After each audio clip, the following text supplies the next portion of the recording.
మూడవ బాప్తిస్మం. బాప్తిస్మాలు ఎన్ని అని చెప్పుకున్నాం? 3. మొదటి బాప్తిస్మము అనేటటువంటిది ఏంటి?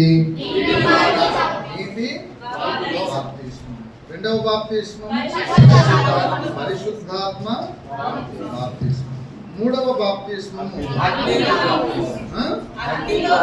అగ్నితో బాప్తిస్మం.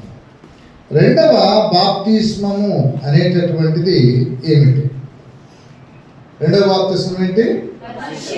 పరిశుద్ధాత్మతో బాప్తిస్మము. పరిశుద్ధాత్మ బాప్తిస్మము అనగా నేను. పరిశుద్ధాత్మ బాప్తిస్మము అంటే ఏమిటి అసలు?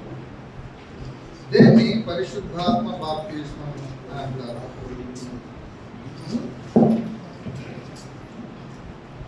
పరిశుద్ధాత్మ అంటే అర్థం ఏంటి?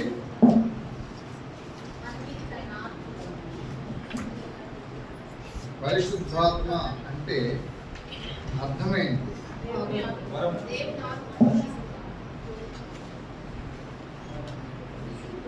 పరిశుద్ధాత్మ అంటే అర్థమేంటి? నిన్న క్లాసులు విన్న వాళ్ళకి ఒక లెసన్ చెప్పాను. ఏంటది? ఆత్మ అంటే ఏమిటి? ఆత్మ అంటే అర్థం ఏంటి? వాక్యము, దేవుడు. ఇప్పుడు పాత నిబంధన గ్రంథంలో ఉండేదంతా ఏంటి? వాక్యమే. యేసు ప్రభు పుట్టక ముందు కూడా వాక్యం అనేది ఆది కాండం నుంచి మలాకి గ్రంథం వరకు వాక్యమే. ఈ వాక్యాన్ని ఏమంటారు? ఆత్మ. ఆత్మ. ఈ ఆత్మ అనబడేటటువంటి పాత నిబంధన గ్రంథంలో కొన్ని ప్రక్షాళన చేశాడు, కొన్ని ఫిల్టర్ చేశాడు. ఎవరు? యేసుక్రీస్తు ప్రభుల వారు. ఏమేమి ఫిల్టర్ చేశారు చెప్పండి? పాప క్షమాపణ చేసే విధానం పాత నిబంధనలో ఒక వైపు, అదే పాప క్షమాపణ చేసే విధానం కొత్త నిబంధన ప్రకారం ఇంకొక వైపు. కాబట్టి పాత నిబంధనకి కొత్త నిబంధనకి కొంచెం తేడాలు ఉన్నాయి. ఏంటి ఆ తేడాలు?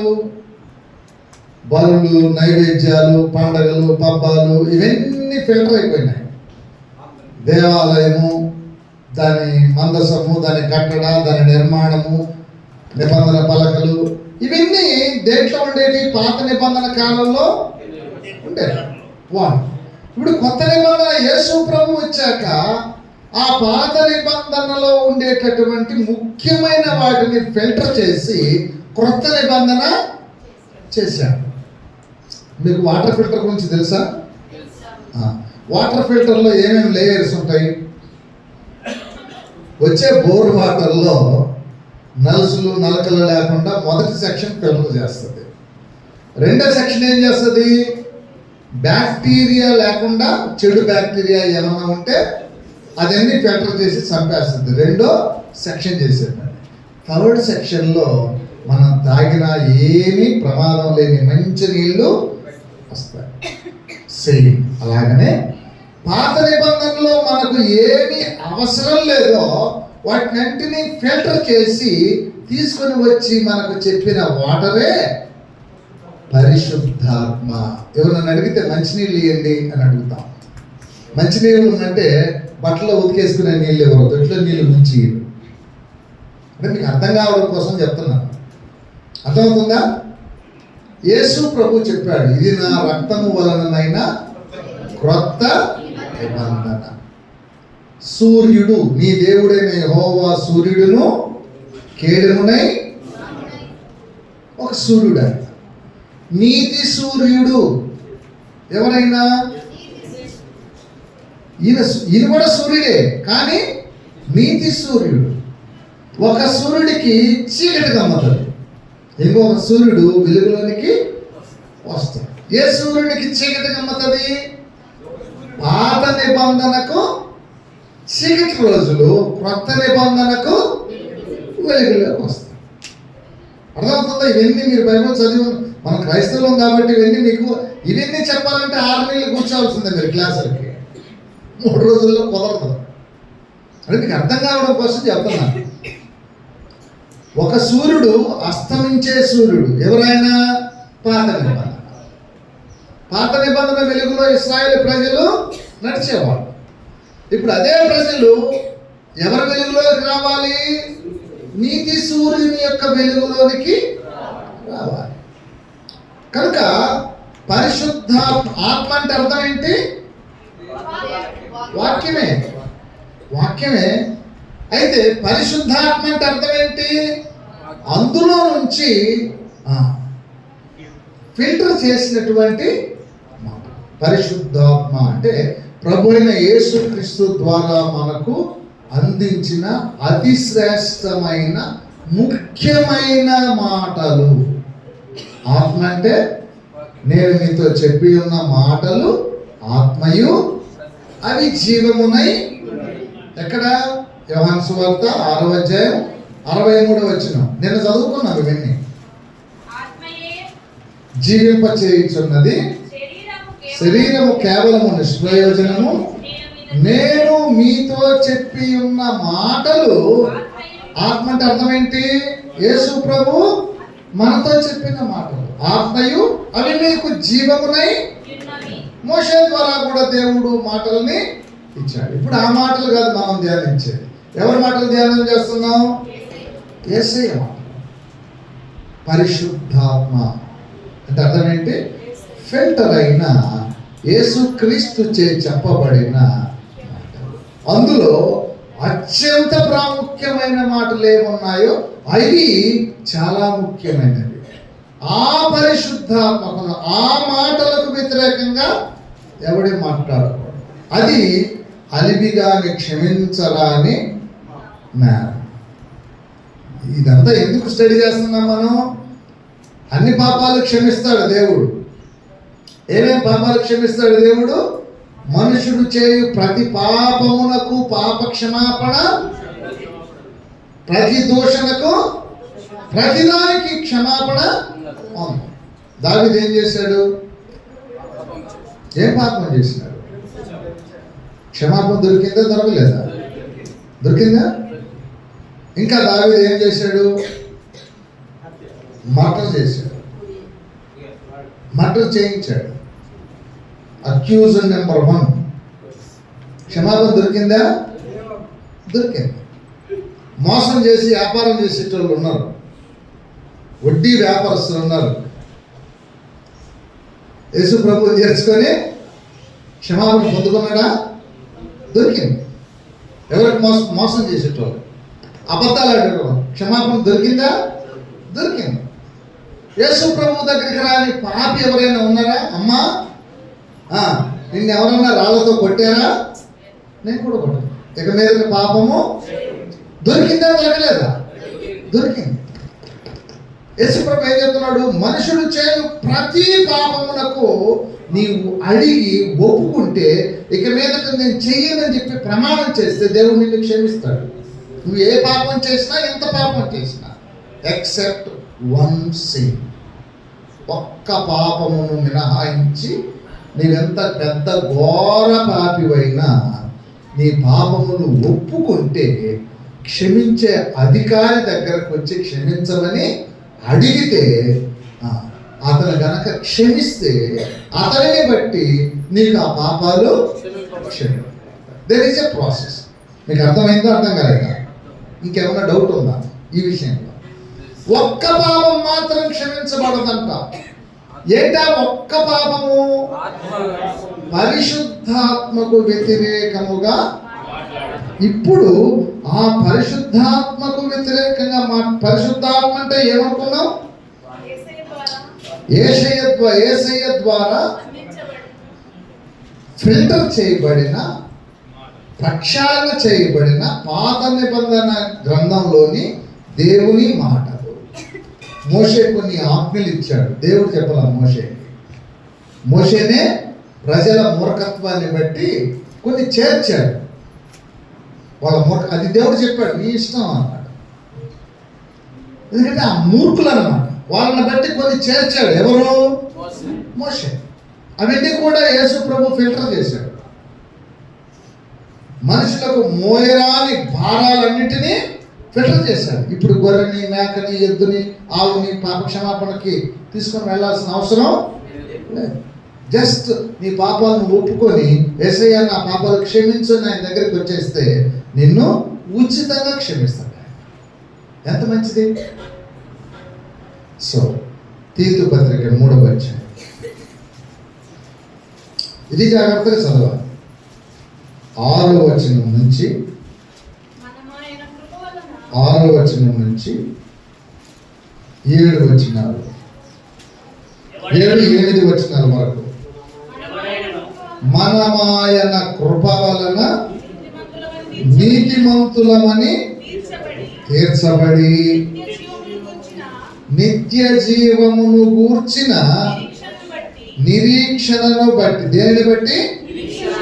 నిత్య జీవమును గూర్చిన నిరీక్షణను బట్టి దానికి దేనికి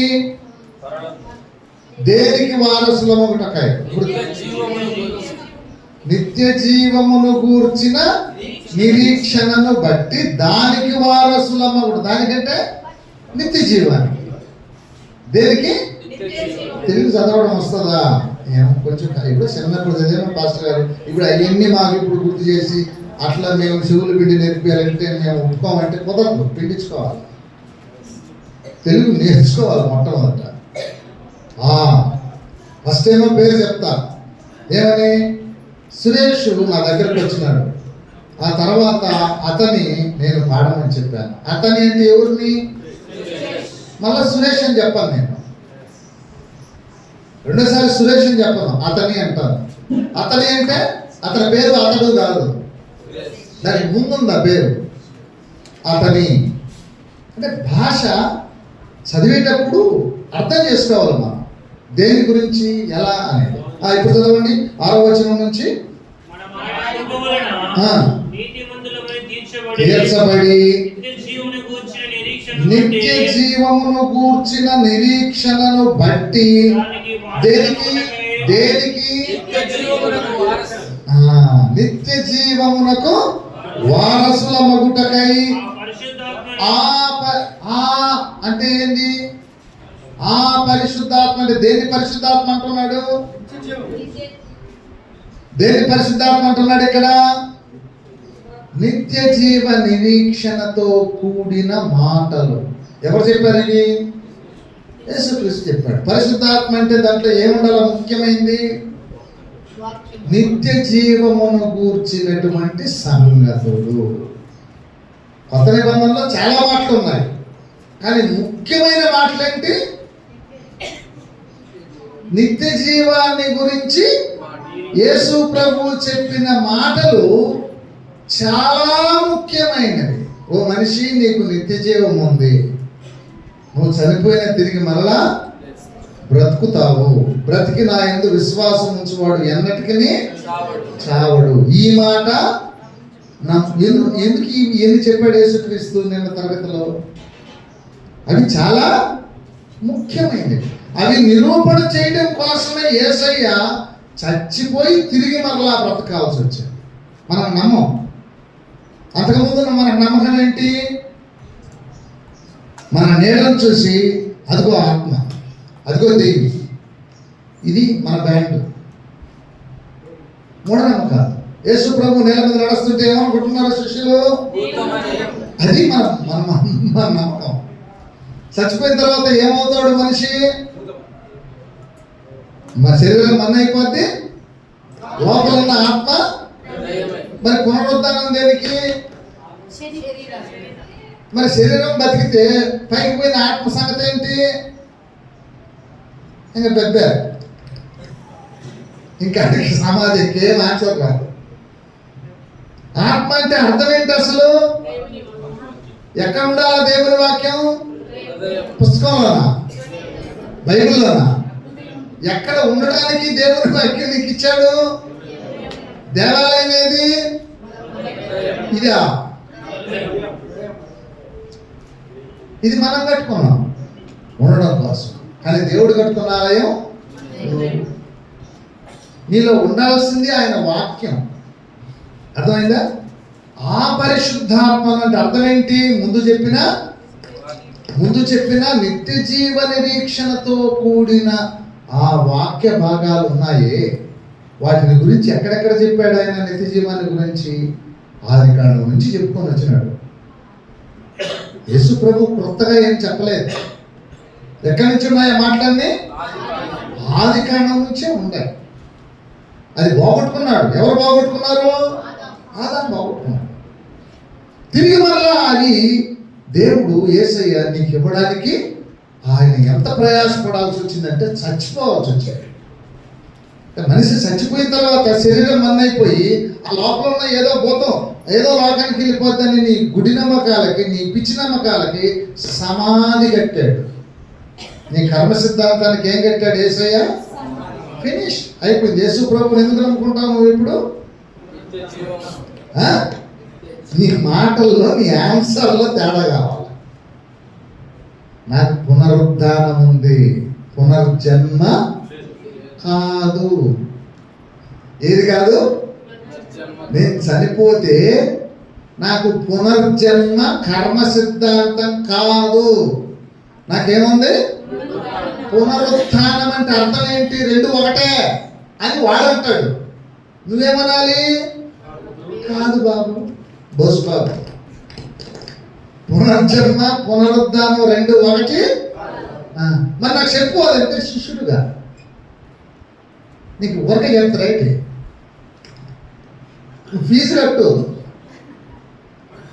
నువ్వు ఫీజు కట్టి పాపక్షమాపణ ఒప్పుకొని బాప్తిస్మం తీసుకొని మోకాడి దొందేసి నువ్వు శిష్యుడిగా చేరితే నీకు లాగా అప్పుడు చెప్తాం.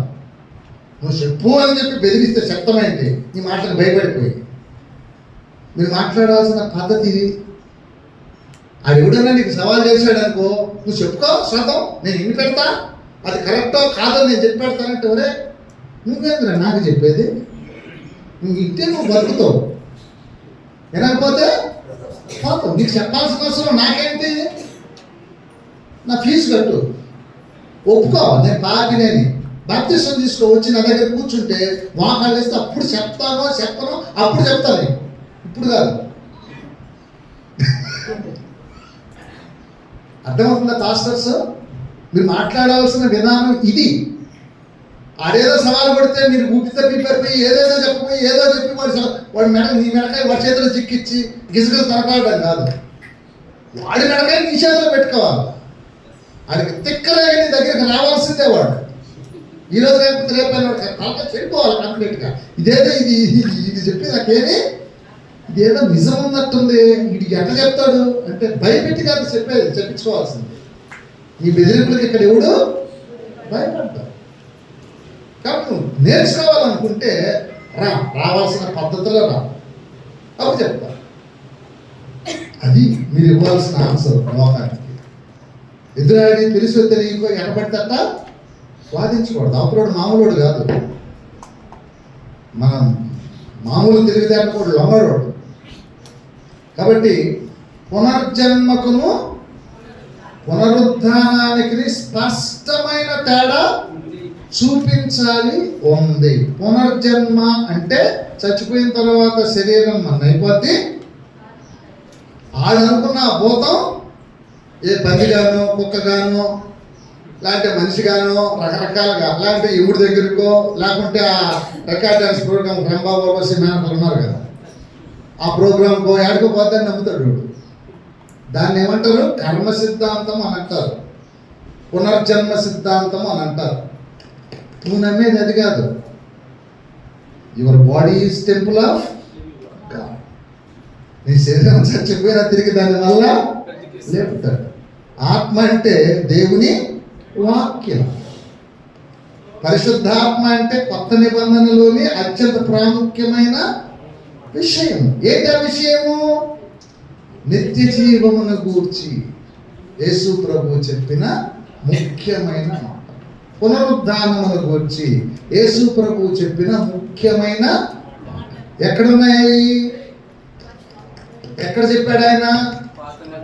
పాత నిబంధన నుంచి ఓ మనుషుడా నువ్వు చచ్చిపోయిన తర్వాత నీకు పునరుద్ధానం ఉంది, సమాధులు తెరవబడతాయి, కొంతమంది నిత్య జీవానికి, కొంతమంది నిత్యము హేయులగుటకు. దానియేలు గ్రంథంలో రాసిన. అర్థమైందా? ఫౌండేషన్స్ ఉన్నాయి. యోసేపు నా ఎముకలు తిరిగి మళ్ళా బ్రతుకుతాయని తన సహోదరులకు ఇచ్చి భద్రం చేయించుకుంటాడు. అర్థమైందా? సో పాత నిబంధన నుంచి ఒక కన్స్ట్రక్షన్ ఉంది మనకి. మన ఎముకల్ని మనం ఏం చేసుకుంటాం? భద్రం చేసుకుంటాం. కానీ చచ్చిన తర్వాత వాళ్ళ ఎముకల్ని ఏం చేస్తారు? వాళ్ళు తాగాలా పెడతారు. అది వాళ్ళకి మనకు డిఫరెన్స్. దేవుడిచ్చిన దేహాన్ని తగలబెట్టి ధ్వంసం చేయడం కోసం కాదు, నీ డిఎన్ఏను కూడా ధ్వంసం చేసే అధికారం వాడు లాగేసుకున్నాడు వాడి మత సిద్ధాంతం ద్వారా. కానీ నువ్వేం చేస్తున్నావు? సాటి మనిషిని ప్రేమించి వాడి డిఎన్ఏ ధ్వంసం కాకుండా వాడిని సేవ్ మోడ్లో పెడుతున్నావు. ప్రజలో నువ్వు చేసేది మానవాళికి సేవ, వాడు చేసేది ఉగ్రవాది. వాడి జాతిని వాడే, మానవ జాతిని వాడు నాశనం చేసుకుంటాడు, మనుషులు కూడా నాశనం చేస్తాడు. వాడు బతకడు, వాడికి బతకాలన్న నిరీక్షణ కూడా లేదు, పైగా ఎదుటివాడిని కూడా బతకనీయడు. ఇది వాడి సిద్ధాంతం. మనం ఏం చేస్తాము? మనం బతుకుతాం, చచ్చేటోళ్ళని కూడా బతికిస్తాం. మానవాళికి ఏది ముఖ్యమైనది? మనిషికి ఏది ముఖ్యమైంది? బతకడం, బతికించడం. అర్థమైందా? సో పరిశుద్ధాత్మ అంటే అర్థం ఏంటి? మీకు ఏ రెఫరెన్స్ బాగా గుర్తుపెట్టుకోవాలి? తీర్థ పత్రిక 3వ అధ్యాయం 6-7 చదవండి మళ్ళా.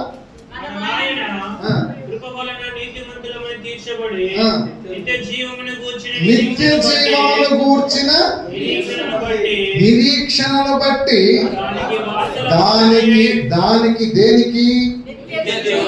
దానికి వారసులమగుటకై ఆ పరిశుద్ధాత్మ దేని పరిశుద్ధాత్మ అంటున్నాడు? అంతకు ముందు ఉన్నదాన్ని దానికి దేన్ని అన్నాడు? అంతకు ముందు ఉన్నదాన్ని దేని గురించి మాట్లాడుతున్నాడు? ఆ పరిశుద్ధాత్మను దేనికి పేరు పెడుతున్నాడు? నిత్య జీవాన్ని గురించినటువంటి మాటలు ఏవైతే ఉన్నాయో వాటికి పరిశుద్ధాత్మ అని పేరు. పరిశుద్ధాత్మ అంటే గిలగిలగిలు కనుక్కోవడం, ఊగులాడిపోవడం, మెంటలు పెట్టినట్టు మాట్లాడడం కాదు. అర్థమవుతుందా? Don't confuse. మీరు కన్ఫ్యూజ్ కావద్దండి. ఇచ్చివచ్చు, దేవుడు స్తుతించండి, రైజ్ అప్ అండి, తప్పలేదు. కొంతమంది స్పందించే విధానం చాలా డిఫరెంట్గా ఉంటుంది. బాగా నచ్చిందనుకో ఇట్లా పెడతాం, కొంతమంది చప్పట్లు కొడతారు, కొంతమంది ఎగురులేస్తారు. నువ్వు నీ ఎక్స్ప్రెషన్ ఎట్లా చెప్పినా ఓకే. కొందరు ఎగరరు, కొంతమంది ఏమంటారు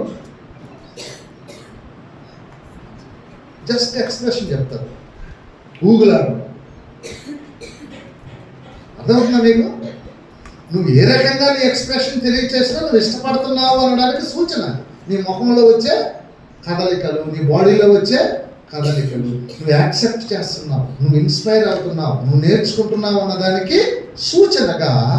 కొంతమంది కొంచెం తక్కువ యాక్షన్ చేస్తారు, కొంతమంది ఎగిరెగిరి తమ యాక్షన్ని ఎగిరెగిరి చేసినా అంతే నిలబడుకొని యాక్సెప్ట్ చేసి ఇట్టన్నా ఓకే.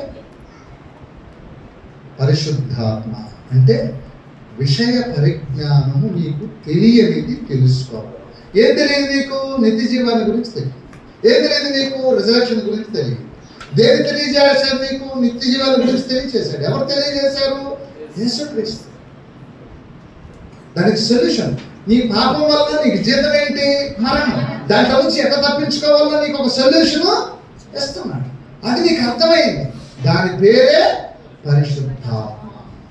అర్థమైందా? ఎందుకు ఈ లాంగ్వేజ్ చెప్తున్నాడు? ఈ లాంగ్వేజ్ ఎందుకు చెప్తున్నాడు?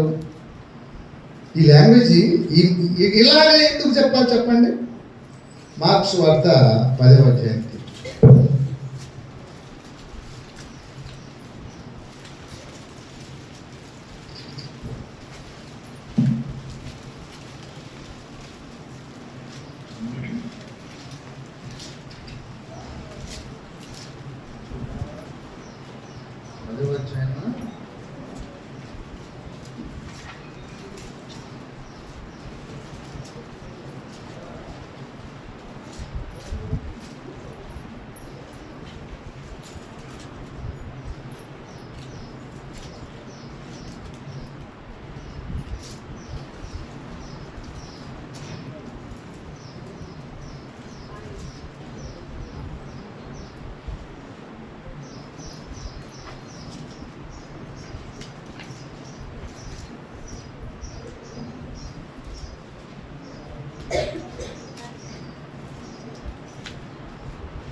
ఎందుకు ప్రభువా నువ్వు ఇలాగ ఉపమానరీతిగా చెప్తున్నావు అంటే, వెలుపట ఉండువాడు మత్తయి 11 మత్తయి 11 రెఫరెన్స్ చెప్పాయా?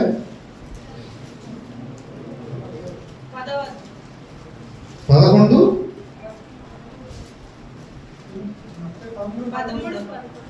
మత్తయి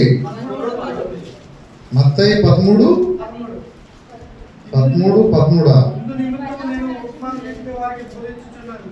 కాదు. ఇది కాదు. వెలుపట ఉండువాడు సమస్తము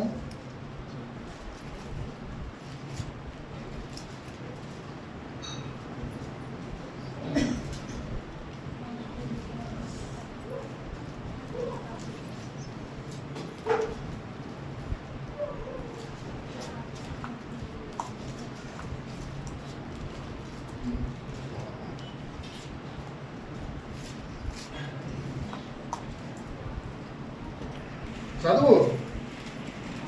ప్రవక్త చెప్పినట్లుగా వారు నిత్యము వినిచుంటారు కానీ గ్రహింపకుందరు, నిత్యము చూచుంటారు కానీ తెలుసుకుంటారు.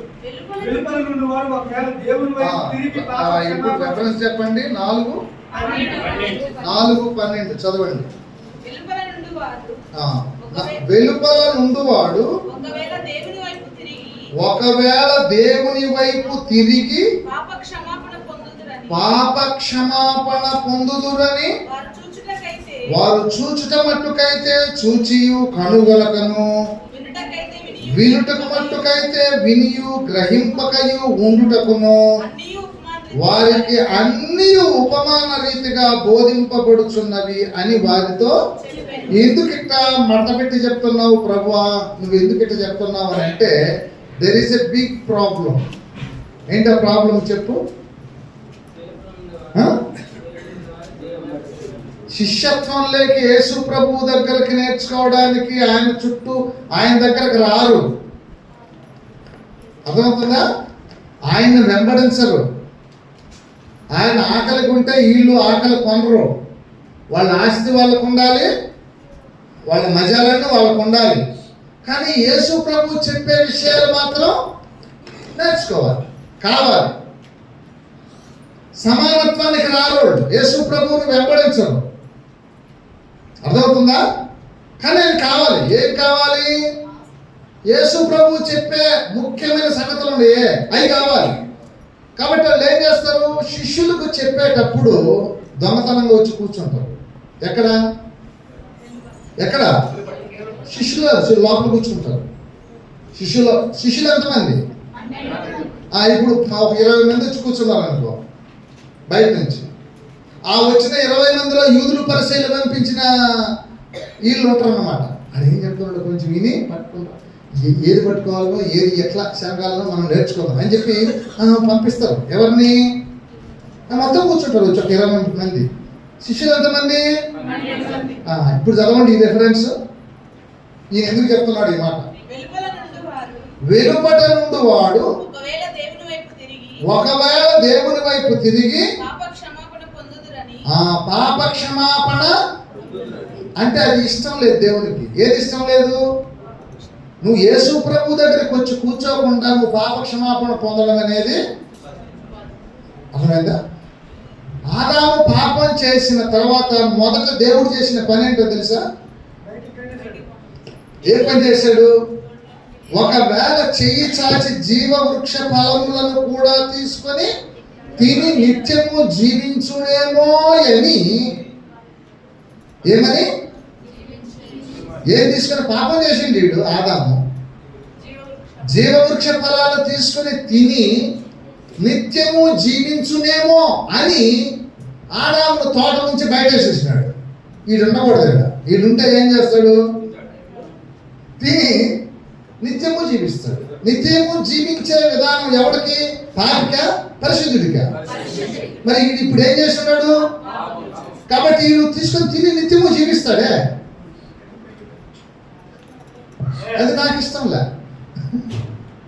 తీసి బయట వేసేసినాడు. ఎవరిని? చుట్టూ కంచె, ఇంకా లోపలికి రాకూడదు. ఇప్పుడు అర్థమైందా? నీతో ఉండకుండా, నీతో కూర్చోకుండా, నీకు లోబడకుండా దొంగసాటుగా వచ్చి నువ్వు చెప్పే విషయాలన్నీ ఎత్తుకొని పోయి ఇవి నావి అని చెప్పుకోవడానికి పర్మిషన్ ఇవ్వడు దేవుడు. Praise lord. కష్టపడి కూర్చున్నావు, కష్టపడి ఫీజు కట్టావు, నీ విలువైన సమయాన్ని ఇక్కడ త్యాగం చేశావు, ఆయన మాటలకు లోబడ్డావు, వివేకంతో నేర్చుకున్నావు, విధేయత చూపించిన నీకును నువ్వు రాసుకున్న నోట్స్ దొంగిలించుకొని తీసుకొని పోయి ఆడ డబ్బా కొట్టుకునేవాడికి తేడా ఉందా లేదా? వీళ్ళందరూ పోయినారంటే ఎంత కష్టపడి విని నేర్చుకుంటే మీరు ఆ నోట్స్ రాసుకుంటారు. వీడు రాడు, వీడికి వాడు టైం స్పెండ్ చేయడు, వేరడు నార్మల్స్ మొదలు ఏం చేస్తాడు? వాడు మీ నోట్స్ దొంగతనం చేసుకొని తీసుకోవాలి. చదువుకొని ఇవి మాకు రవిప్రసాద్ గారు చెప్పలేదండి, మేము వెళ్ళా, నేను సొంతంగా నా మినిస్ట్రీ. ఒరే నీకే అని సాగు తెలివితేటలుంటే దాన్ని క్రియేట్ చేసినాడు దేవుడికి ఇంకెంత తెలివితేటలు ఉండాలా? ఉండాలా లేదా? లోకంలో ఉండే వాడికి అన్ని తెలివితేటలు ఉంటే సేవ చేసే మీకు ఎన్ని తెలివితేటలు ఉండాలా? మోసం చేసేవాడికి అంత లాజిక్ తెలిస్తే జీవం కలిగిన దేవుని బిడ్డమైన నీకు ఆ మాత్రం వివేకము జ్ఞానం లేకపోతే నువ్వు శిష్యుడు ఎట్టవుతావు? మీరు పావుల వల్ల వివేకులై పావురముల వల్ల నిష్కపటులై సేవ చేయాలి. అర్థమైందా? వెలుపట ఉండేవాడికి అర్థం కాకపోవాలి. పరిశుద్ధాత్మను పొందావా అంటే అర్థం ఏంటి? నిత్య జీవాన్ని గురించి నీకు తెలుసా? నేర్చుకున్నావా? అర్థమైందా? దేనికి నిత్య జీవం? బాడీకా ఆత్మకా?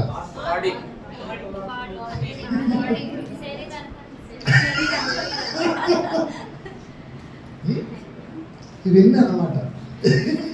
The content of swords, the content of swords, దాని గురించిన పూర్తి విషయ పరిజ్ఞానం నేర్చుకున్నావా లేదా? దట్ ఈస్ కాల్డ్ పరిశుద్ధాత్మ.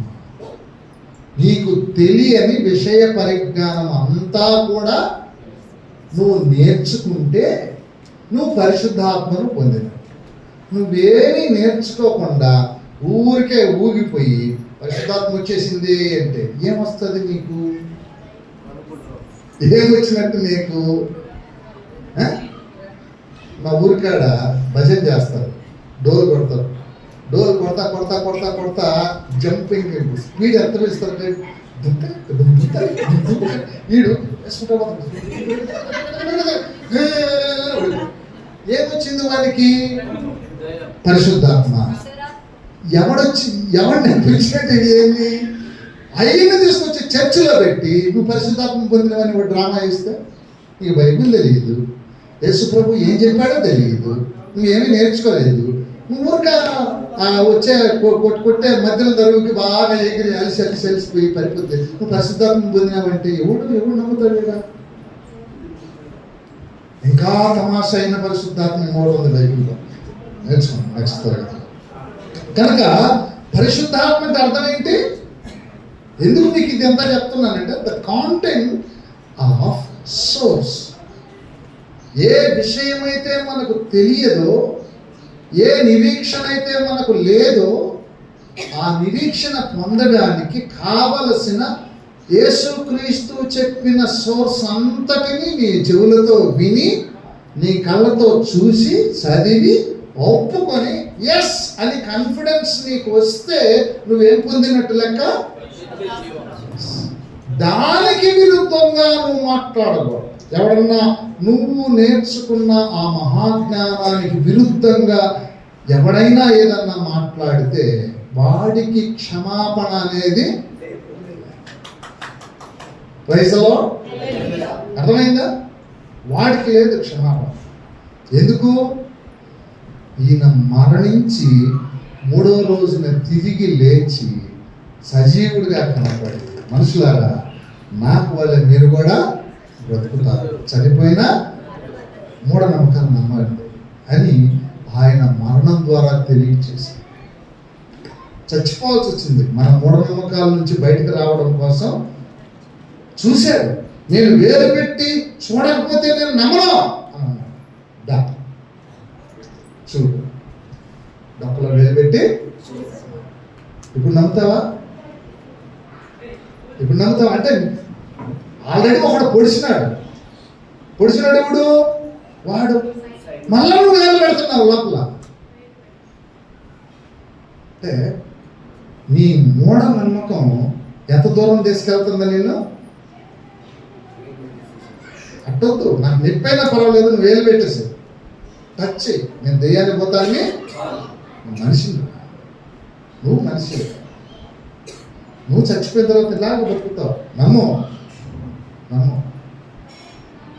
సో మన అపనమ్మిక నిమిత్తం ఆయన మన కోసం దెబ్బలు తినాల్సి వచ్చింది. అర్థమైందా?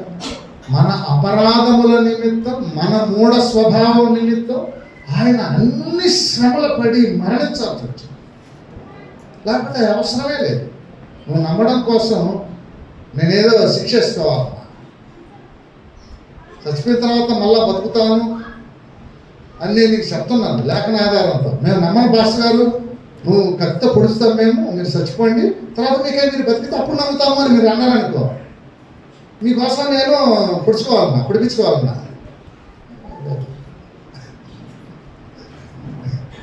నువ్వు ఇంటే ఎంత ఎనకపోతే ఎంత. కానీ యేసయ్య అలాగే చేయాలి. మనం నమ్మడం కోసం తనకు తాను నువ్వు నమ్మాలిరా, నువ్వు నమ్మాలి బిడ్డ, తెలుసుకోవాలి. మన కోసం ఆయన ప్రాణం. కనుక ఆయన రక్తము వలననైనా క్రొత్త. ఎట్లా వచ్చింది ఆ నిబంధన నీకు నాకు? ఆయన రక్తము వలననైనా క్రొత్త. నేను నువ్వు కార్చలా, పశువులు కార్చలా రక్తంతో. ఆయన రక్తము వలనైనా క్రొత్త. దానికి విరుద్ధంగా మాట్లాడితే నో ఎక్స్క్యూజ్. అర్థమైందా? సో పరిశుద్ధాత్మ అంటేనే నీకు విషయ పరిజ్ఞానం ఏంటో తెలుసుకునే పరిపక్వత అనేది, నీ వే ఆఫ్ థింకింగ్ హై. ఒకప్పుడు నీకు తెలియదు, ఇప్పుడు ఏం తెలిసింది నీకు? The way of thinking is high. అర్థమైందా? నీ చాకుకు ఒకప్పుడు మొద్దుగా ఉన్నది, ఇప్పుడు ఆ చాకు ఎలా తయారైంది? Very sharp, very sharp. ఎలా షార్ప్ అయింది? ఎంత షార్ప్ అయింది ఆ వెపను? నీ ప్రాణాత్మ కీళ్ళ మూల్గులను విభజించున్నంత మట్టుకు దూరిపోగలదా చాకు. అంత షార్ప్ అయిపోయింది. అర్థమవుతుందా? అంత ఇప్పుడు అంత షార్ప్ ఉన్నటువంటి ఆ దాంతో నువ్వు పనిచేసే విధానం వేరే, ముద్దుకత్తితో నువ్వు పనిచేసే విధానం లేదు. అర్థమవుతుందా? ఒక మూతి శాఖ ఉందనుకో, దాంతో నువ్వు పని చేయాలనుకుంటే కూరగాయలు వేరు, దాంతో పని జరగదు. దాంతో నీ పని సమయం చాలా ముద్దు కొట్టడంతో ఒక చెట్టు కొట్టాలంటే ఎక్కువ సమయం పడుతుందా? బాగా షార్ప్ చేసిన దాంతో చెట్టు కొట్టాలంటే ఎక్కువ సమయం పడుతుందా? బాగా షార్ప్, నువ్వు బాగా షార్ప్ అవుతున్నావు. దేని ద్వారా? ఆయన మాటలు ఆలోచించటం ద్వారా, ఆయన మాటలను వివేచించటం ద్వారా, ఆయన మాటలను నేర్చుకోవడం ద్వారా నీ బ్రెయిన్కి ఒక విద్య నేర్పించిన. Then you can became a intellectual. ఏమైనా ఇప్పుడు నీ వే ఆఫ్ థింకింగ్లో ఒక లెవెల్కి ఎదుగు. ఇప్పుడు నీ ముందున్న ప్రతిదీ సులభంగా యూ కెన్ ట్యాకిల్. నీ ముందు ఎగ్జామ్స్ ఉన్నాయా? నీ ముందు ఎడ్యుకేషన్లో ఎగ్జామ్స్ రాయాలా? ఇంతకుముందు నువ్వు థింకింగ్ చేసే విధానం వేరే, ఇప్పుడు నువ్వు థింకింగ్ చేసే విధానం. ఇంతకుముందు నువ్వు ఎగ్జామ్స్ రాస్తే వచ్చే మార్క్స్ వేరే, ఇప్పుడు నువ్వు ఎగ్జామ్స్ రాస్తే వచ్చే మార్క్స్. ఎందుకు? కారణం ఏంటి? The way of thinking is high. అర్థమవుతుందా మీకు? నీ కుటుంబాన్ని, నీ పిల్లల్ని, నీ సంసార జీవితాన్ని ఇంతకు ముందు ట్యాకిల్ చేసే విధానం వేరే, ఇప్పుడు ట్యాకిల్ చేసే విధానం వేరే. It is different. అర్థమవుతుందా? So you can became a rich. ఎందుకంటే నీ పనిలో, నీవు చేసే ప్రతి పనిలో ఆ షార్ప్నెస్ కనపడుతుంది కనుక తొందరగా నువ్వేమవుతావు? God will bless in every ways. నువ్వు అడుగు పెట్టే ప్రతి చోట నీకు విజయాన్ని దేవుడు ఆశీర్వదిస్తాడు. దాట్ ఈస్ కాల్డ్ పరిశుద్ధ. పరిశుద్ధాత్ముడు వస్తే నీకు చేసే పని ఏంటో తెలిసిన? ఆయన చూడండి 16 వచ్చారు యోహాను సువార్త.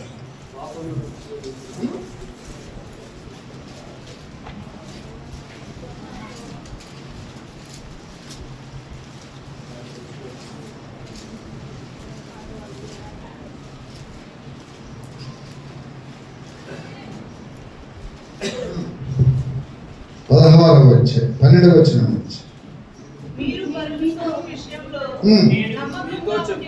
నేను మీతో చెప్పవలసినవి ఇంకను అనేకములు కలవు, కానీ ఇప్పుడు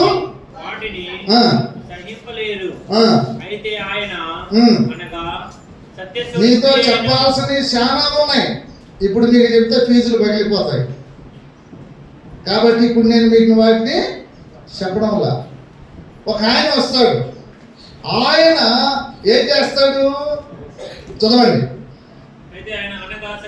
ఆయన అనగా సత్యస్వరూపి అయిన ఆత్మ వచ్చినప్పుడు మిమ్మును సర్వసత్యములోనికి నడిపించును. పరిశుద్ధాత్ముడు వస్తే చేసే కార్యం ఏంటి?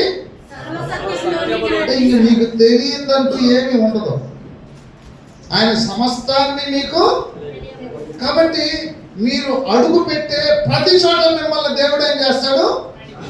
దీవిస్తాడు, ఆశీర్వదిస్తాడు, బ్లెస్ చేస్తాడు. అన్నిటిలో మీ జీవితాల్లో మార్పులు వస్తాయి. పరిశుద్ధాత్ముడు చేసే కార్యమే అది. చదవండి. ఆయన సొంత ప్రసంగాలు చేయకుండా ఏమీ బోధింపక వేటిని వినును వాటిని బోధించి సంభవింపబోవు సంగతులను మీకు తెలియజేయును. ఆయన నా వాటిలోనివి తీసుకొని మీకు తెలియజేయును గనుక నన్ను మహిమపరచును. కాబట్టి నువ్వు బాగా ఆశీర్వదింపబడతావు. నీకు అన్నీ తెలిసిపోయినాయి. ఇప్పుడు ప్రతి చోట దేవుడు నిన్ను ఆశీర్వదిస్తాడు. అన్ని రంగాల్లో నువ్వు బాగా దీవించబడతావు. ఇంతకు ముందు ఎగ్జామ్స్లో డల్గా ఉండేదానివి, ఇప్పుడు ఏం చేస్తావు? నువ్వు ఎగ్జామ్స్లో చాలా ఈజీగా. ఇంతకు ముందు ఇంటర్వ్యూస్లో నోట్లో తెగడ నాలిక, ఇప్పుడు ఏం మాట్లాడాలంటే మాట్లాడడానికి ధైర్యము, కాన్ఫిడెన్స్. నువ్వు నేర్చుకున్నది నా అమరకలంగా జవాబు చెప్పడానికి బాగా దీవిస్తాడు. దీవిస్తే నీకేమేమి వస్తాయి చెప్పండి? నా స్టైల్ మారింది, ఇంకా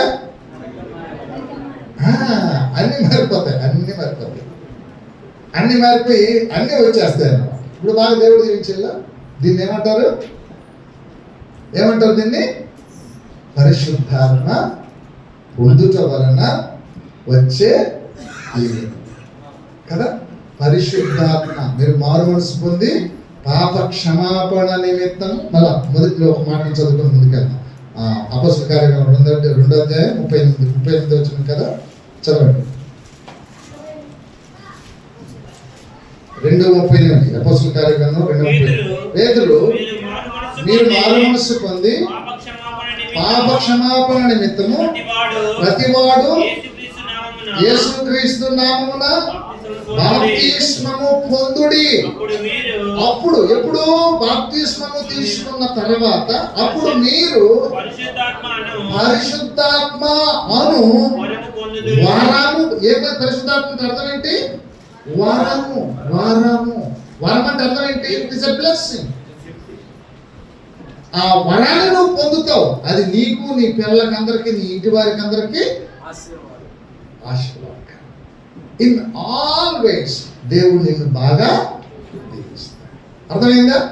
పరిశుద్ధాత్మ పొందిన తర్వాత నీ మాటల్లో తేడా వచ్చింది, నీ ఆస్తుల్లో తేడా వచ్చినాయి, నువ్వు కట్టించుకునే బిల్డింగ్స్లో తేడా వచ్చినాయి, నీ నడతల్లో అన్నిటిలో మార్పులు చేర్పులు అన్నీ వచ్చేసాయి. Rich, you can became a rich person.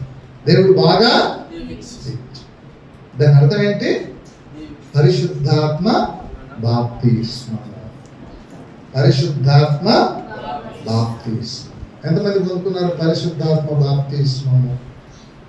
ఒకవేళ పొందుకోకపోతే ఈరోజే దేవుడు మీకు అనుగ్రహించున్నారు. నీటి బాప్తిస్మం అయిపోయింది. నెక్స్ట్ బాప్తిస్మం ఏంటి? నెక్స్ట్ 3వ బాప్తిస్మం ఏంటి? ఒక్క మాట చెప్పి చాలా ఉండే మీ పాస్టర్ గారు చెప్తారు మీకు. నెక్స్ట్ అర్థమైందా? ఒకే ఒక మాట చెప్తాను. అగ్ని బాప్తిస్మం అంటే అర్థం ఏంటి? అగ్ని బాప్తిస్మం అంటే అర్థం ఏంటి? బంగారాన్ని దేంతో శుద్ధి చేస్తారు? బాగా రిచ్ అయిపోయినావు కదా అన్నిటిల్లో. ఒక్కసారి నీకున్న ఆస్తిని మొత్తం గొడవెత్తి పక్కన పెడతారు. మళ్ళా నిన్ను అనారోగ్యంతో బాగా వాడిని పంపిస్తాడు. అరే చూసుకో, కథ ఏదో చూసుకో అంటాడు. వాడు వచ్చి ఇంక ఇష్టానుసారంగా చిందర బందలు బరుకుతాడు. ఆడ బరికితే ఆడ అన్నారు. ఒళ్ళంతా పుండ్లే, ఒళ్ళంతా బరుకుడే బరుకుడు కదా. అప్పుడు పౌడర్ పెట్టేది ముందు ఫెయిర్ లవ్లీ లేదు, సోపులు లేవు, ఏమీ లేవు. సెలపెక్కు తీసుకొని గీక్కోవడం. ఆ స్టేజీలో ఏమి దేవుడు, ఎక్కడ దేవుడు, నా బతికి ఎందుకైందో, ఇక యేసు ప్రభు లేదు, నేను ఏదో హనుమంతుడు అడిగిపోతా అని చెప్పి కనుక తిరగడానికి మళ్ళీనవా, ఇంకంతే సంగతి. ఇంకంతే కాదు. అసలు నేను యేసు ప్రభువు నమ్ముకున్న దేనికి? ఉద్యోగం కోసం కాదు కదా, రోగాల కోసం కాదు కదా. నీ గోల్ ఏంటి? నువ్వు చచ్చిపోయినా తిరిగి అంటే నువ్వు సావలేదుగా, ఇంకా బతుకున్నావుగా. వెంటనే గుర్తు తెచ్చుకొని, ప్రభువా నువ్వు నన్ను చెక్ చేస్తున్నావా, ఈ అగ్గిలో పెట్టినావా, కాల్చు ప్రభువా, నీ ఇష్టం వచ్చినట్టు కావచ్చు, నీ ఇష్టానికి కాల్చుకో. నేను చచ్చిపోయినా నేను ఇడిచిపెట్టే ప్రసక్తే. నాకు అర్థమైపోయింది. నువ్వు ఎన్నో బాప్తిస్మం ఇస్తున్నావు ఇప్పుడు నాకు? యేసయ్య అన్నాడు నేను పొందవలసిన బాప్తిస్మం. అప్పుడు నీకు కూడా అర్థం కావాలి ఈ మాటలు నీకు కూడా. ఆ టైంలో, ఏ టైంలో? నీకు రోగం వచ్చిన టైంలో, ఏ టైంలో? నిన్ను అపవాది జల్లించే టైంలో, ఏ టైంలో? నీవు పాతాళంలో పడిన స్థితిలో. నీకు ఈ మాటలు గుర్తుంటే దేవుని ఒక్కసారి యేసయ్యా నువ్వు తప్ప ఇంకెంత మొత్తినా నేను చిల్ల పెంకుతో గీక్కొని సమానం లేకపోయినా నువ్వు తప్ప నాకు ఇంకొకరి దిక్కే. అప్పుడు ఆ ప్రమాదంలో నుంచి ఆ శ్రమలో నుంచి తప్పించుకునే మార్గాన్ని దేవుడు నీకు ప్రైజ్ ది లార్డ్. చివరిదిగా అగ్ని వంటి మహాశ్రమల్ని నువ్వు ఎలా జయించాలి, ఎలా నువ్వు వాటిని తప్పించుకోవాలి, దేవుడు నిన్ను ఎలా అగ్నిలో నుంచి కాపాడతాడు.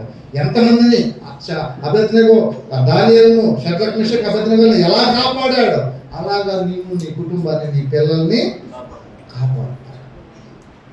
ఏం బాప్తిస్మం అయిపోయింది? బాప్తిస్మం అంటే అర్థం ఏంటి? ఎందుకు తీసుకుంటాం? పాపాలన్నీ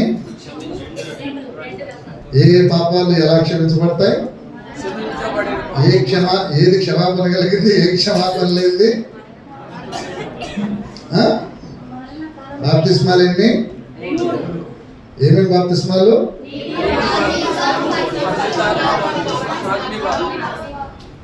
గుర్తున్నాయా? ఎన్నో తరగతి అయిపోయింది? ఇప్పుడు ఎన్నో తరగతి కావాలి మీకు? టైం ఎంత? మీ పాస్టర్ గారు ఇంకా రాలేదు కాబట్టి ఆ తర్వాత తరగతి కూడా పాస్ చేసుకుందామా? 4వ తరగతిలో నెక్స్ట్ ఏంటి? ఏం తరగతి? హస్త. 4వ తరగతిలో ఏంటి? హస్త నిక్షేపణం. హస్త నిక్షేపణం. 4వది ఏంటి? రాసుకుంటున్నారా ఇన్ని టైటిల్స్, సబ్ టైటిల్స్? 5వదండి, 4వది అంట. 5వది పర్వాలేదు. 5వది హస్త నిక్షేపణ. హస్త అపోస్తలుల కార్యగ్రంథం 8వ అధ్యాయం. అయ్యా కొంచెం మంచినీళ్ళు తెచ్చేయండి.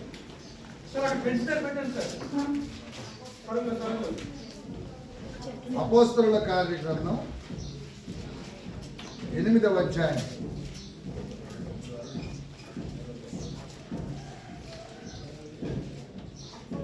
చూసారా?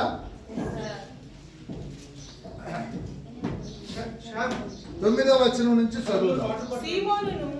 పర్లేదు అయ్యా, పర్లేదు. కరెంట్ వచ్చిన తర్వాత చూసుకున్నాం. ఏం పర్లేదు. 2 రోజులు కనపడుతుందా నా వాయిస్? పెట్టేసి లోగడ పట్టణంలో గారడీ చేయించు తానెవడు యొక్కకొనుచు అతని లక్ష్యపెట్టి అతడు బహుకాలము గారడీలు చేయించు వారిని విభ్రాంతి పరిచినందున. ఎవరిని? ప్రజల్ని విభ్రాంతి పరిచినందున వారతని లక్ష్య పెట్టింది. ఎవరు? ప్రజలు ఎవరిని లక్ష్య పెడుతున్నారు? ఏం సీమోను? అతని పేరేం పేరు? ఏం చేస్తాడు అతను? ఏం చేస్తాడు? అరే చమాకు వచ్చి నాకు ఒళగే మారా. చూడండి బాబులారా, ఆ ఎముకల చేత పాట పాడిస్తాం, అప్పుడు చేత పాట పాడిస్తాం, ఎముకల చేత డాన్స్ చేపిస్తాం. అట్లా చేసి చూపించకపోతే కలకత్తా కాలి మీద కొట్టు, బెజవాడ దుర్గం మీద కొట్టు. చమాకు వచ్చి నాకు ఒళగే మాకు. ఆ రండి బాబు రండి, ఎవరికైనా పెళ్లి కావాలరా, నీకు పెళ్లి చేస్తాం. ఆ రండి బాబు రండి. ఓ బాబా నాకు పెళ్లి కావాలా, రా బేట ముందుకు రా. వస్తాడు. చూసారా? ఇలాంటివి బజార్లో జరిగేటి చూస్తున్నారా? అరే బేట నీకు ఎవరు కావాలరా? ఎవరు కావాలి? సినిమా హీరోయిన్ల పేర్లు చెప్పండి. ఆమె కావాలన్నా ఈమె కావాలని అడుగుతాడు. నాకు ఫలానా ఆమె కావాలని అడుగుతాడు. ఆ అమ్మాయి సంకనికి కులుకుతావురా బేట, నన్ను తిడితే మర్యాద దక్కదు ఓ బాబా అంటాడు. ఏం చేస్తావు నన్ను తిడితే అని చెప్పి చల్ అంటాడు. అరే బాబా ఒక కొత్త కాలుతా అంటాడు. అంటే అంటాడు. వాడు వాడే. అరే గిరి దాటి బయటికి పోయినావా బేట, గుండె పగిలి సస్తావు. అరే చమాకు వచ్చి నాకు ఒళగే తవలేస్తాడు. పైన తవలేస్తాడు. ఆయనకి అండర్స్టాండింగ్. అరే బేట అయ్య కట్టుకున్న చొక్కా ఏ కలర్ రా? రెడ్. ఎట్లా చెప్పినావు? తాగుతున్నాయి. అరే బేట అదో అమ్మ కట్టుకున్న చీర ఏ కలర్ రా? ఏ కలరు? ఎట్లా చెప్పినావు? టైట్మైండ్. 2-3 కలర్లో ముందుగానే చెప్పుకుంటాడు. ముందు ఎర్రది, తర్వాత తెల్లది, తర్వాత నల్లది, ఎరుపు, నలుపు. ముందు ఏమడుగుతా నేను కాబట్టి, అరే బేట క్యా బాబా అయ్య కట్టుకున్న షర్టు కలర్ ఏ కలర్ రా? ఎట్లా చెప్పినావు? నెక్స్ట్ కలర్ ఏంటి వీడికి? నలుపు. అరే బేట అయ్య కట్టుకున్న ప్యాంటు ఏ కలర్ రా? ఎట్లా చెప్పినావు? నెక్స్ట్ కలర్ ఏంటి మంది? వైట్. అరే బేట క్యా బాబా అయ్య ఆ పక్కన వీడు టవల్ పైన ఉంటుంది అనమాట. అయ్య వేసుకున్న షర్ట్ ఏ కలర్ రా? తెలుపు బేట. తెలుపు బాబా. ఎట్లా చెప్పినావు? ఎప్పుడు చూసేవాళ్ళు కరెక్ట్గా వాడు ముఖం మీద వేసేసిండు, వాడు స్పృహలో లేడు. ఎట్లా చెప్తున్నాడు ఇవన్నీ? ట్రైట్మెంట్. అరే బేట క్యా బాబా అమ్మ కొప్పులో ఏమున్నాయిరా? మల్లెపూలు బాబా. ఎట్లా చెప్పినావు? అరే బేట క్యా బాబా అయ్యా కాళ్ళకేమున్నాయిరా? చెప్పులు బాబా. ఎట్లా చెప్పినావు?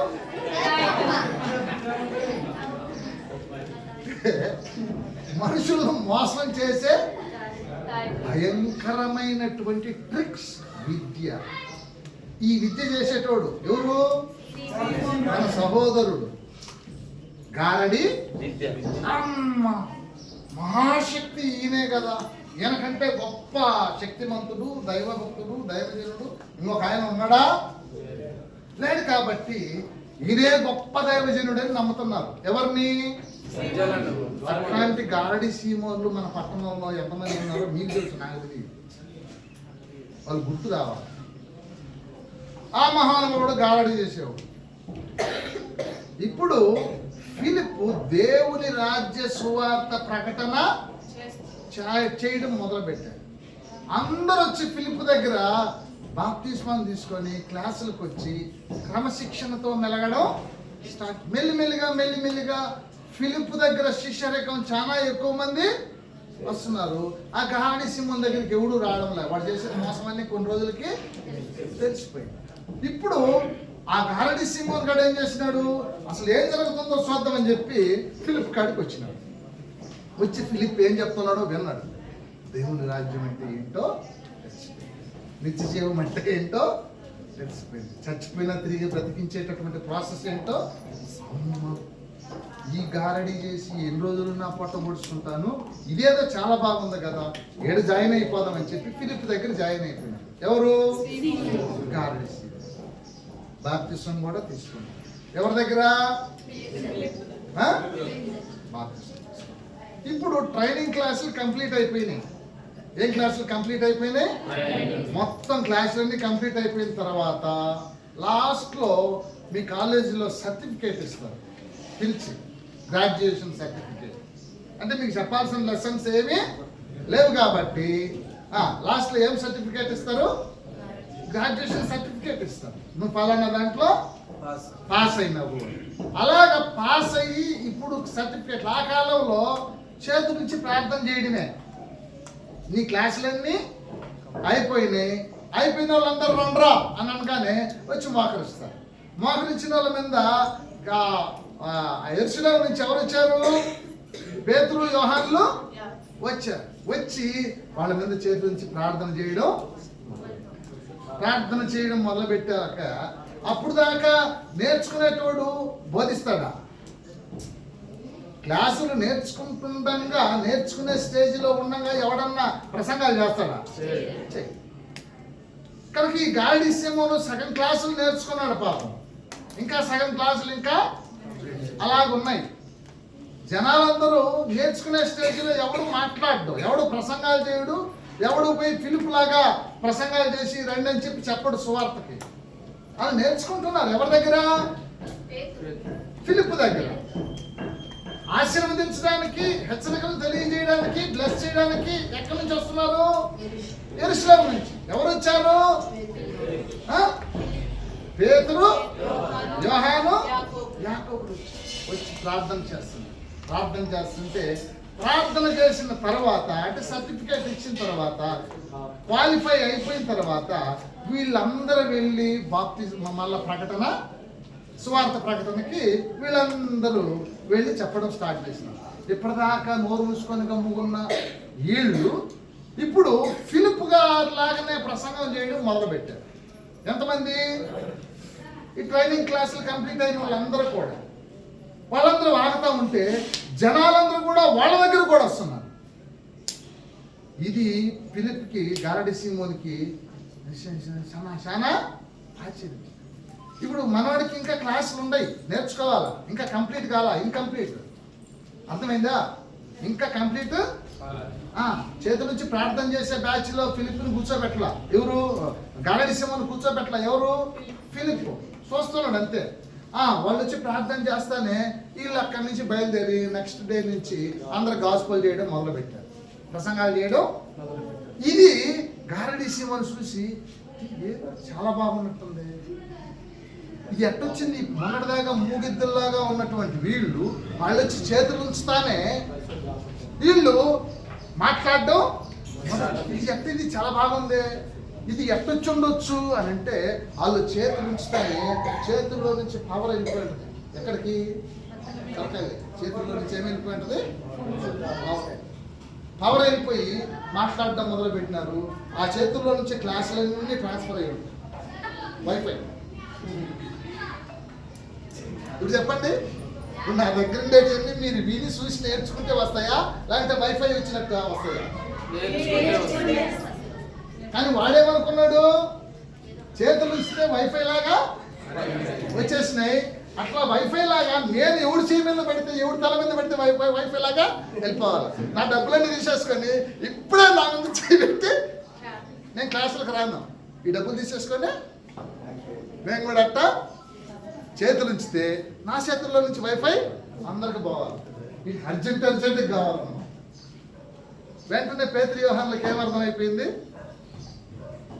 ఒరే, నువ్వు బాప్తిజం అయితే తీసుకున్నావు కానీ నీ బుద్ధి మాత్రం, నువ్వు ఘోరమైన పాపంలో దుష్టత్వంలో ఉన్నట్టు మాకు కనపడతావు. కాబట్టి నువ్వు ఇది మానుకొని ప్రభువుని వేడుకో, దేవుడు నీ పాపాన్ని క్షమిస్తాడేమో, లేకపోతే పోతావు అనేటప్పటికీ గుండె గుబేలన్నది. ఎవడికి? హస్త నిక్షేపణ అంటే అర్థం ఏంటి? హస్త నిక్షేపణ అంటే అర్థం ఏంటి?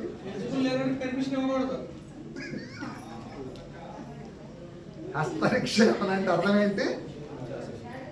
To authorise, you have fulfilled, qualified, you can go and preach the gospel. నువ్వు కూడా నాకులాగా నేర్చుకున్నావు, నాకులాగా ఇప్పుడు నువ్వు కూడా సేవ చేయొచ్చు. మన ఇద్దరం ఈక్వల్, వీఆర్ బోత్ ఫ్రెండ్స్. ఇక మీదట నువ్వు శిష్యుడు కాదు, నేను గురువుని. ఇక నుంచి వీఆర్ ఆల్ ఫ్రెండ్స్. మనం అందరం కలిసి దేవుని సేవ. దట్ ఈస్ కాల్డ్ హస్త నిక్షేపణ. దాన్ని ఏమంటారు? హస్త నిక్షేపణ. బ్యాప్టిస్ట్ సంఘాలు అయితే రెవరెండ్ అంటే క్వాలిఫైడ్, ఆథరైజ్డ్. అర్థమైందా? రెవరెన్షిప్ ఎప్పుడు ఇస్తారు? ఎప్పుడు నేర్చుకున్న తర్వాత అన్ని క్లాసులన్నీ నేర్చుకుని అయిపోయిన తర్వాత సర్టిఫికేట్ తీసుకొని సేవ చేయడం మొదలు పెడితే అప్పుడు పెద్దలందరూ గుర్తించి ఈయన మంచి పాస్టర్, మంచి లక్షణాలు కలిగిన వ్యక్తి, మంచి మాటలు చెప్పేటటువంటి దైవజనుడు అని పెద్దలందరూ వచ్చి చేతులుంచి ఆశీర్వదించి నీకు నూనె రాసి ప్రార్థన చేయండి. దట్ ఈస్ కాల్డ్ హస్త నిక్షేపం. Your course is completed. హస్త నిక్షేపణం అంటే అర్థం ఏంటి? సర్టిఫికెట్. మీకు సర్టిఫై అయిపోయింది. ఎన్నో క్లాస్ పాస్ అయినా ఇప్పుడు మీకు అర్థమైందా? ఇది హస్త నిక్షేపణం అంటే బోర్డు ఉంది, అయినా చెప్పుకుంటే కుదరదు, మీకు టైం చాలు, ఎందుకంటే కంప్లీట్ చేయాలి కదా. నెక్స్ట్ ఎన్నది? ఏం కావాలా? ఏంటి?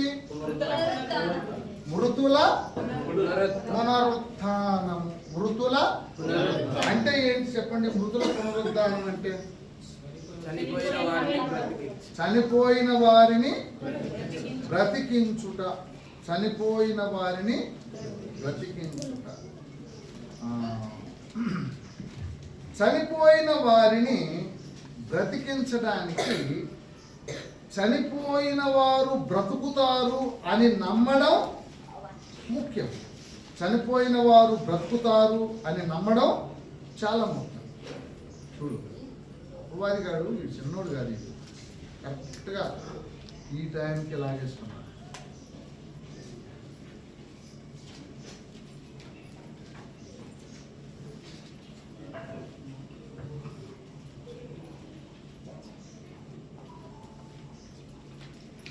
ప్రకటన గ్రంథం 20వ అధ్యాయం 4వ వచనం. అంతటా సింహాసనములను చూచితిని. 4-5 చదవండి. 20వ అధ్యాయం 4వ వచనం 5వ వచనం. అంతటా సింహాసనములను చూచితిని, వాటి మీద ఆసీనులయుండు వారికి విమర్శ చేయుటకు అధికారము కలదు. మరియు క్రూర మృగముకైనను దాని ప్రతిమకైనను నమస్కారము చేయక తమ నొసళ్ళ యందు గాని చేతుల యందు గాని ముద్ర వేయించుకొనని వారిని యేసు విషయమై తామిచ్చిన సాక్ష్యము నిమిత్తమును దేవుని వాక్యము నిమిత్తమును శిరచ్ఛేదనము చేయబడిన వారి ఆత్మలను చూచితిని. వారు బ్రతికిన వారై 1000 సంవత్సరములు క్రీస్తుతో కూడా రాజ్యము చేసిరి. ఆ 1000 సంవత్సరములు గడుచు వరకు కడమ మృతులు బ్రతుకలేదు. ఇదియే మొదటి పునరుద్ధానాలు 2. పునరుద్ధానాలు ఎన్ని? ఇది ఎన్నో పునరుద్ధానం? ఇది మొదటి పునరుద్ధానం అనేది ఎవరికి? మొదటి పునరుద్ధానము అనబడేది. ఈ మొదటి పునరుద్ధానంలో ఎవరు పాలు పంపులు పొందుతారు? యేసు విషయమై సాక్ష్యము నిమిత్తము దేవుని వాక్యము నిమిత్తము శిరచ్ఛేదనము చేయబడిన వారి ఆత్మలను చూచితిని. వారు బ్రతికిన వారు. ఎవరు? శిరచ్ఛేదం చేయబడినటువంటి వారు బ్రతికిన వారే. వారి ఆత్మల వారి ఆత్మలు చూచితిని. వారు బ్రతికిన వారై 1000 సంవత్సరములు. ఎన్నేళ్ళు? కానీ యేసు ప్రభు ఇస్తానన్నది ఏంది? 1000 కాదు.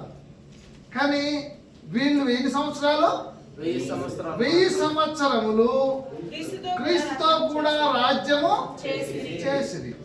1000ని 1 సంవత్సరం కూడా కాదు. 1000 అంటే 1000 సంవత్సరాలు క్రీస్తుతో కూడా రాజ్యము చేసిరి. ఆ 1000 సంవత్సరములు గడుచు వరకు, అంటే ఇంకొక బ్యాచ్ మృతులు పునరుద్ధానం జరగల. అది రెండోది.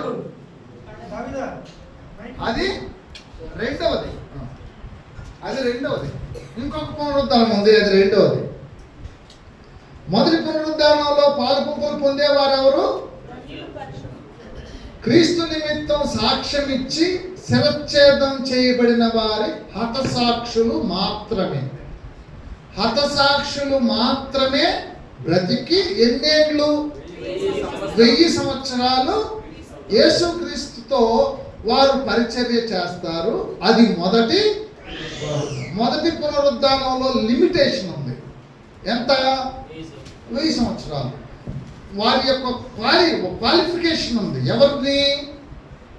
శిరచ్ఛేదనం హతసాక్షులుగా ఉన్న వారికి మాత్రమే. అర్థమైందా? వాళ్ళు లిమిటేషన్ 1000 సంవత్సరాలే బతుకుతారు అంతే. ఆ తర్వాత మళ్ళా చనిపోవచ్చు. అర్థమైందా?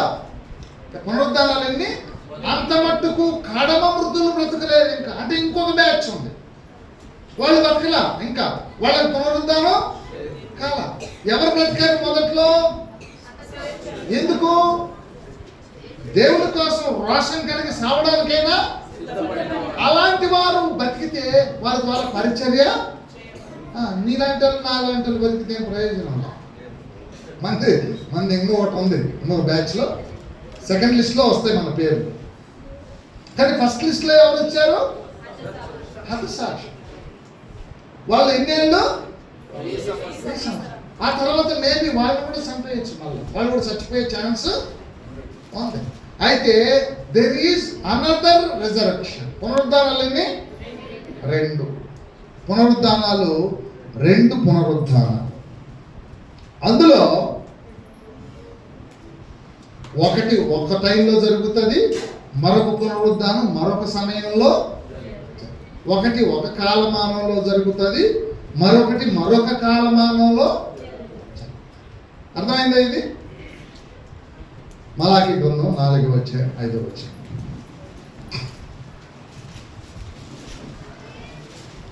మలాకి గ్రంథం 4వ అధ్యాయం 5వ వచనం. యెహోవా అందరు తీశారా? యెహోవా నియమించిన ఆ మహాభయంకరమైన ఆ మహాదినము రాక మునుపు నేను ప్రవక్తయగు ఏలియాను నేను మీ యొద్దకు పంపుదును. ఇప్పుడు మలాకీ గ్రంథంలో ఒక భయంకరమైన దినం ముందు రాబోతుంది. ఆ భయంకరమైన దినం రాక మునుపు నేను ప్రవక్తయగు ఏలియాను మీ దగ్గరికి, అది చివరి మలాకి. కాబట్టి మహాభయంకరమైన దినం, ఉగ్రతన దినం రాబోతుంది. ఆ ఉగ్రత నుంచి తప్పించుకోవడానికి జనాలు ఎవరి దగ్గరికి వస్తున్నారు? బాప్తిస్మం ఇచ్చే యోహాను దగ్గరికి వస్తున్నారు. మీకు ఉగ్రతలో నుంచి తప్పించుకోవడానికి మీకు బుద్ధి చెప్పినోడు ఎవడ్రా అని వాళ్ళ పాప క్షమాపణ నిమిత్తం ఈయన బాప్తిస్మం ఇస్తున్నారు. ఓకే, ఇప్పుడు ఈ ఉగ్రహ దినం, మహా ఉగ్రత దినం రాబోతుందన్న సంగతి ఎవరికి తెలుసు? యూదులకి, పరిసయ్యులకి, యోహాను దగ్గరికి వచ్చిన వాళ్ళకందరికీ ఉగ్రత దినం రాబోతుందని తెలుసు. ఇప్పుడు ఈ ఉగ్రత దినం రాక మునుపు ప్రవక్తయగు ఏలియాను పంపిస్తారు. ఎవరు? దేవుడు. Step number 1. 3 విషయాలు గుర్తుపెట్టుకోవాలి. రాబోయేది ఉగ్రత దినం. అర్థమైంది? రాబోయేది ఏంటి? ఆ ఉగ్రత దినం రాక మునుపు ఒక వ్యక్తిని పంపుతాడు దేవుడు. ఎవరిని? ఏలియాని. ఏలియా వచ్చి ఆ ఉగ్రతలో నుంచి మిమ్మల్ని కాపాడేటటువంటి నీతి సూర్యుడు ఒక ఆయన ఉన్నాడు. ఆయన రెక్కల కిందికి మీరు వెళితే ఆ ఉగ్రత దినంలో మిమ్మల్ని కాపాడతాడు. అర్థమవుతుందా? ఇప్పుడు 3 విషయాలు గుర్తుపెట్టుకోవాలి. ఏంటివి? 1 ఉగ్రత దినం, 2 ఉగ్రత దినం రాక ముందు ప్రవక్త ఏలియాని తిరిగి మరలా పంపిస్తాడు. ఆ ఏలియాని ఐడెంటిఫై చేయాలి.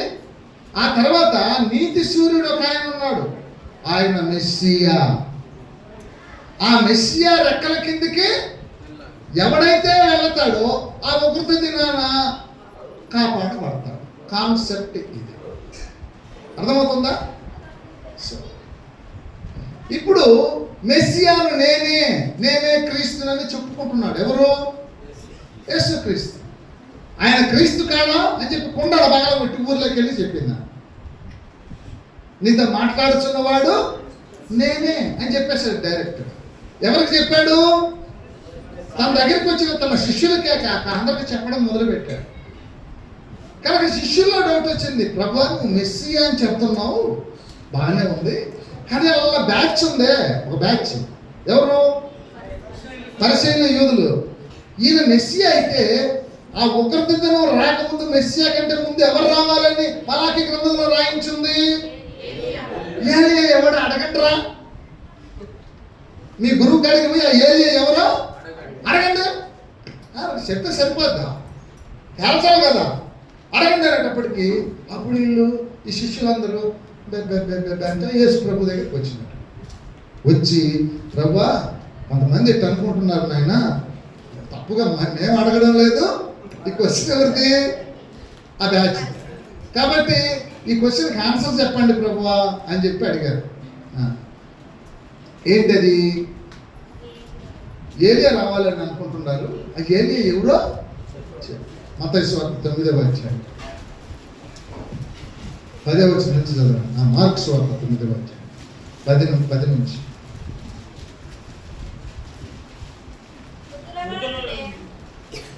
మృతులలో నుండి లేచుట అనగా ఏమిటో అని వారొకరితో ఒకడు చర్చించు ఆ మాట మనసున ఉంచుకొనిది. వారు ఏలియా ముందుగా రావాలని శాస్త్రులు చెప్పుచున్నారే, ఇది ఏమి అని ఆయనను అడిగిరి. అందుకు ఆయన, ఎవరు? యేసుక్రీస్తు, ఏలియా ముందుగా వచ్చి సమస్తమును చక్కపెట్టునను మాట నిజమే. అయినను మనుష్య కుమారుడు అనేక శ్రమలు తృణీకరింపబడవలనని వ్రాయబడుట ఏమి? ఏలియా వచ్చెననియు అతని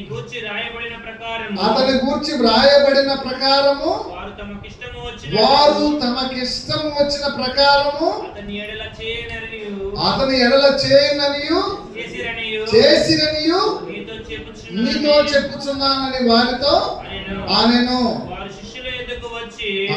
ఇప్పుడు ఏలియా వచ్చేసాడు అని చెప్పాడు. ఎవరు ఎవరు ఎవరు ఆ ఏలియా?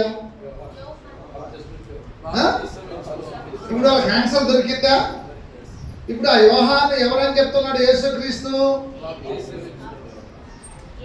బాప్తిసం ఇచ్చే. ఇప్పుడు చనిపోయిన ఏలియా యొక్క శవము సమాధిలో నుంచి బతికి లేచి వచ్చి యోహానుగా కనపడుతున్నాడా? ఆలోచన చేయండి. ఆత్మ అంటే అర్థం ఏంటి? మనకు స్టడీ ఉంది. ఇప్పుడు సేమ్ ఏలియానేనా, లేకపోతే దీన్ని ఏమంటారు? ఈ విధానాన్ని ఏమంటారు? ఆ ఏలియానే ఈ ఏలియా అని చెప్పేశాడు. ఎవరు? దీన్ని ఏమంటారంటే ఆత్మ సంబంధమైన పునరుత్థానము. లూకాసు వార్త 1వ అధ్యాయం 17వ వచనం. లూకాసు వార్త 1వ అధ్యాయం, అందరు దీనేయండి, అందరూ 1వ అధ్యాయం 17వ వచనం.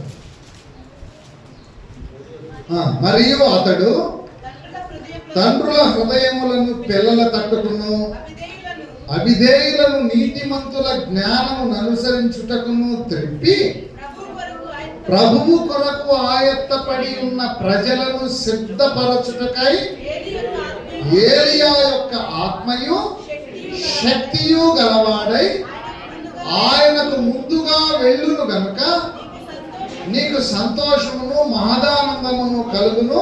అతడు పుట్టినందుకు అనేకులు సంతోషింతురనెను. ఎవరి గురించి మాటలు? యోహాను ఎవరి ఆత్మ కలిగిన వాడు? ఏలియా ఆత్మ కలిగిన వ్యక్తి యోహాను. కనుక యేసు ప్రభు ఏలియా ఎవరని చెప్పాడు? బాప్తిసం ఇచ్చే. ఈ పునరుద్ధానాన్ని ఆత్మ సంబంధమైన పునరుద్ధానము. సద్దూకైలు ఇప్పుడుండే మన పునర్జన్మ సిద్ధాంతకర్తలు ఇది నమ్ముతారు. ఈ పునరుద్ధానం ఇది తెలుసు, అందరికీ తెలుసు. సచ్చిన వాళ్ళు వాళ్ళ గుణలక్షణాలతో ఇంకొక వ్యక్తి అదే మెంటాలిటీ కలిగినోడు ఇంకొక పర్సన్ పుడతాడు. మెంటాలిటీ అదే కావచ్చు, కానీ అతను కాదు, అతనే ఇతనే. ఇప్పుడు ఏలియాకు పునరుద్ధానం ఉందనుకో, పునరుద్ధానంలో ఏలియా బతుకుతాడా బతకడా? యోహాను బ్రతుకుతాడా బ్రతకతాడా? ఇప్పుడు ఇద్దరు కలిసి ఒకే రోజు ఒకే చోట నిలబడితే అట్లా కాదు, యోహాను ఏలియా అని చెప్పిండు కదా యేసుక్రీస్తు, వీడు మళ్ళా ఆ ఏలియా ఎందుకు వచ్చినాడు? ఏదైనా కన్ఫ్యూజ్ ఉందా? నా ఆత్మ సంబంధమైన పునరుద్ధానము, భౌతిక సంబంధమైన పునరుద్ధానాలు ఎన్ని విధాలు ఉన్నాయి? ఏమేమిటి అవి? పునరుద్ధానాలు ఎన్ని? మొదటి పునరుద్ధానం, రెండవ. ఇప్పుడు ఎన్ని పునరుద్ధానాల గురించి ఎన్ని భాగాలు నేర్చుకోవాల్సింది మనం? 2 పునరుద్ధానాలు ఉన్నాయి. ఒక పునరుద్ధానం ఒక కాలమానంలో జరుగుతుంది, ఇంకొక పునరుద్ధానం ఇంకొక కాలమానంలో. ఈ మొదటి పునరుద్ధానం ఏ కాలమానంలో జరుగుతుంది, దాని ఐడెంటిఫికేషన్ ఏంటి? రెండవ పునరుద్ధానం ఏ కాలమానంలో జరగవచ్చు, దాని యొక్క ఐడెంటిఫికేషన్ ఏంటి? వీటిని ఐడెంటిఫై చేయాలి. రెండోది ఆత్మ సంబంధమైన పునరుద్ధానం, అంటే ఇట్లాంటి పునరుద్ధానం ఏరియానే యోహాను. ఆత్మ సంబంధమైన పునరుద్ధానం, అబ్రహాము తన ఏకైక కుమారుని బలి అర్పణ చేసి మృతుల్లో నుంచి తిరిగి మళ్ళా పునరుద్ధానం. నీవు నీ పాపంలో చేత చచ్చిన వాడివై ఉండగా బాప్తిస్మము వలన నీవు పాతి పెట్టబడి తిరిగి మళ్ళా పునరుద్ధానం. ఈ పునరుద్ధానం ఏమంటారు? ఆత్మ సంబంధమైన. కానీ నిజంగా చావలేదు, నిజంగా నువ్వే నీ లక్షణాలు చచ్చిపోయింది, మృతుల్లో నుంచి తిరిగి మరలా లేచావు. ఇది ఆత్మ సంబంధమైన. ఇప్పుడు ఇది ఉందని సద్దుకాయలు నమ్ముతారు. నిజంగా సచ్చిన శవాలు బతకవు. అబ్రహాము ఇస్సాకు యాకోబులు చచ్చిపోయినారు కదా, వాళ్ళు ఇంకా బతకలేదే. నువ్వు పిచ్చిపడి చూడండి యోహాను సువార్తలో వాళ్ళు చెప్పే మాట. యోహాను సువార్త 8వ అధ్యాయం అనుకుంటా.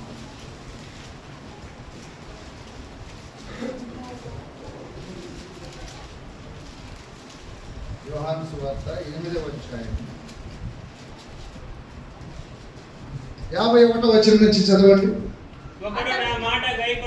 ఒకడు నా మాట గైకొనిన ఎడల వాడెన్నడను మరణము పొందడని మీతో నిశ్చయముగా చెప్పుచున్నానని. అంటే యేసుప్రభు ఏం చెప్తున్నాడు? నా మాట వినండ్రా, మీకు మరణమే లేదు అని చెప్తుంటే అందుకు యూదులు అబ్బో ఎవరికి దెయ్యం పట్టిందంట? ఎందుకు అంటున్నారు ఈ మాటలు? ఏ మాటలను బట్టి?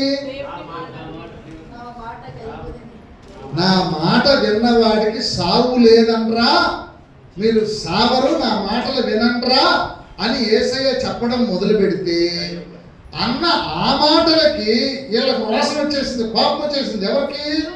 వీళ్ళు కోపం వచ్చి ఏమంటున్నారు యేసు ప్రభువుని? నీకు దెయ్యం పట్టిందే, నీకు దెయ్యం బట్టి మాటలు చెప్తున్నావు. చదవండి.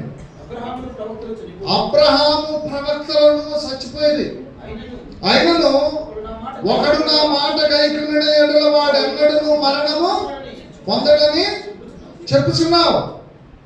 మన తండ్రి అయిన అబ్రహాము చనిపోయేది కదా, ఇప్పటి వరకు అబ్రహాం బతకలా, నువ్వు అతనికంటే గొప్పవాడుగా. ప్రవక్తలు చనిపోయేది, వాళ్ళు ఎవడు ఇప్పుడు వరకు బతకలా. నిన్ను ఊర్చి నువ్వు ఏమని చెప్పుకుంటున్నావు? నీకు మెంటలు పట్టింది, నీకు దెయ్యం బట్టి మాటలు చెప్తున్నావు. ఎవరిని? ఇప్పుడు అర్థమైందా సమస్య ఏంటో? సమస్య ఏంటో అర్థమైందా?